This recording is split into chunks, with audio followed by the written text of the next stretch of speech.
Welcome! Today I'm going to show you how I made the Mirrorball quilt block for the Folklore block for the TS12 Quilt along.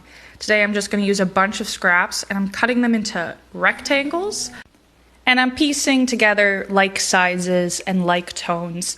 I'm going to try and make it look like it's almost reflecting light as if it were a mirror ball, so a couple creams beside each other, a couple blues, but also some variants to give it more texture.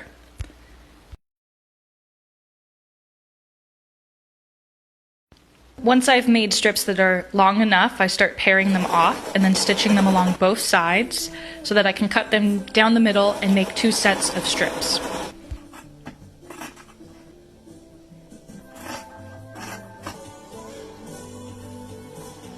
After a lot of sewing, you end up with a textile like this. Make sure it's big enough to cover your piece of paper and cover both sides of the ball. Now cutting out my foundation paper pattern piece. Whoa, say that again. It's on the website. I will be following the directions, going out from the circle, finishing off all the edges, going around and around. You can use tiny pieces for this. It's a little fiddly, but it's worth it in the end, trust me.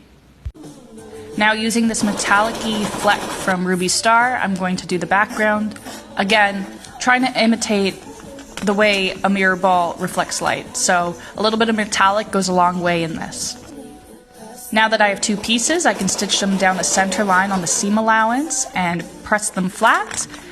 This is your first finished stage. I now rip out the paper in the back and applique down a couple little diamond shapes using the number 18 on my machine, which kind of looks like this. And now I can iron everything down, and it could be finished at this stage, but I thought metallic thread would really make things pop. So just hand stitching roughly around some random squares. I'm going to give even more sparkle to this mirror ball.